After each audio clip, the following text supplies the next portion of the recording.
Naoya, the Monster Inoue. Steph Stephen Fulton Jr. Salut les disciples de la boxe, c'est Jean-Charles, j'espère que vous êtes en forme. Dans cette première vidéo, qui sera une série consacrée à la propagande du combat entre Naoya Inoue et Stephen Fulton, qui arrive le 25 juillet, donc ça tombe en semaine, un mardi, je vais vous présenter les enjeux autour du combat. Tout d'abord, pour commencer, ce sera une très belle réunion de boxe, car il y aura 2 championnats du monde. Le Cubain, Rapsé Ramirez, qui va défendre son titre WBO de la catégorie des poids plumes, contre un Japonais, Satoshi Shimizu. Et pour la petite histoire, Shimizu, il a commencé la boxe pro assez tardivement, car il a commencé à ses 30 ans, et aujourd'hui, à 37 ans, il va obtenir sa première chance mondiale. Très sincèrement, c'est pas sur ce combat-là que je vais m'attarder, et j'oserais me mouiller et vous dire que Rapsé Ramirez devrait remporter ce combat-là assez nettement. En tout cas, il est le gros favori. Notre attention va se porter plutôt sur la carte de la soirée, l'autre championnat du monde, qui opposera le champion en titre, Stephen Fulton, un Américain qui a aujourd'hui 29 ans. Il est invaincu en 21 combats, et face à lui, on aura le Japonais Naoya Inoue, qui a 30 ans et est invaincu en 24 combats chez les professionnels. Fulton, le champion, détient 2 ceintures, la WBO et la WBC dans la catégorie des poids supercoq. Inoue donc est son challenger. Et pourtant, c'est lui la star de cette soirée. Je vais commencer par vous présenter Naoya Inoue, que vous connaissez forcément. Et pourtant, il est essentiel de rappeler son parcours exceptionnel. Il fait partie de cette poignée de boxeurs qui ont détenu au même moment toutes les ceintures dans leur catégorie. En 2022, il réunifiera les 4 ceintures dans la catégorie des poids coqs. Ce qui lui a valu d'être désigné boxeur numéro 1, toutes catégories confondues, du magazine Ring.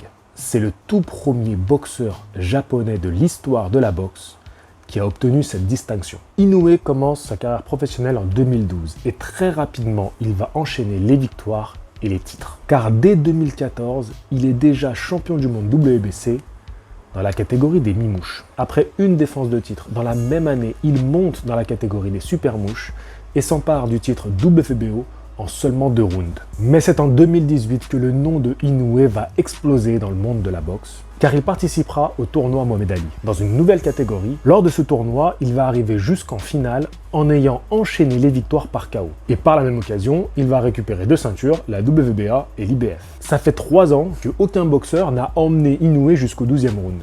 Mais le boxeur de ce soir va y parvenir. C'est le Philippin Nonito Donaire, et ce combat entre Inoue et Donaire va être élu combat de l'année 2019. Inoue va remporter le combat, mais il va y laisser des plumes, et il gardera un souvenir de Donaire avec une assez grave blessure à l'œil. Le combat revanche est organisé en 2022.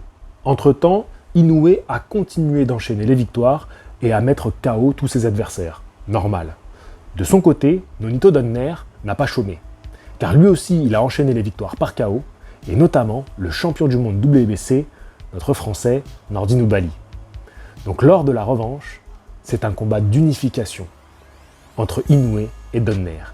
Et en jeu, il y aura 3 ceintures. Pour faire simple, Inoue va marcher sur Donaire.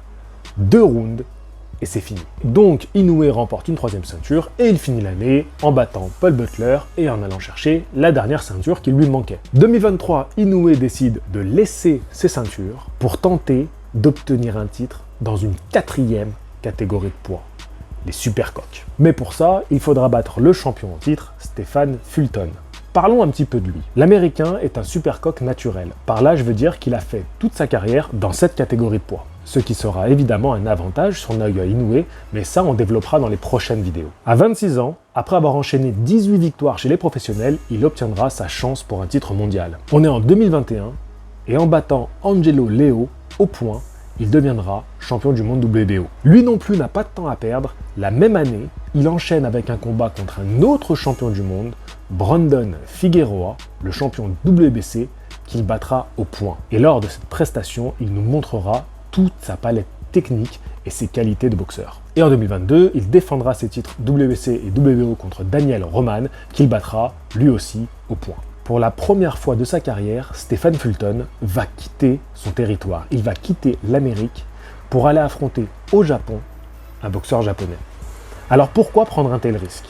Pourquoi sortir de sa zone de confort alors que c'est lui le champion? Je vous disais qu'en 2021, Fulton devient champion du monde. Et à ce moment-là, Inoue, certes, il n'est pas aussi célèbre qu'aujourd'hui, mais dans les petites catégories, c'est déjà la star. Dans la catégorie juste en dessous de celle de Fulton, la catégorie des poids coqs. Stephen Fulton, titre en poche, à peine sorti du ring, n'a qu'une idée en tête. Il veut son super combat contre Naoya Inoue afin de se faire un nom dans le monde de la boxe. En battant la star japonaise, Stephen Fulton sait qu'il peut se faire respecter du grand public. Cette configuration me rappelle l'histoire d'un autre boxeur, Gary Allen Russell Jr.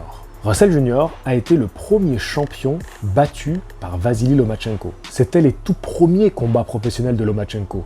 Et bien que Russell Jr. ait fait un très bon combat contre Lomachenko, bien que Russell Jr. par la suite soit redevenu champion du monde, et même que pendant 6 ans il ait conservé sa ceinture, ce boxeur a été oublié du grand public. Peut-être que son nom vous dit vaguement quelque chose, mais vous n'étiez pas vraiment au courant de ce qu'il avait fait après Loma. Car ce boxeur a fait sa carrière dans l'ombre de Loma. Il n'est qu'un boxeur qui a été battu à un moment par Loma, qu'on va citer quand on parle de la carrière de Loma. Ah oui, Loma a récupéré ce titre contre ce mec. Mais qui se souvient réellement de Gary Russell Jr., qui a été un boxeur fantastique? Si Fulton perd aujourd'hui contre Inoue, je lui prédis la même destinée. C'est-à-dire qu'il ne sera qu'un nom de plus, une victime de plus dans la liste des adversaires de Naoya Inoue. Fulton finira par être oublié du grand public. Et personne ne veut être oublié.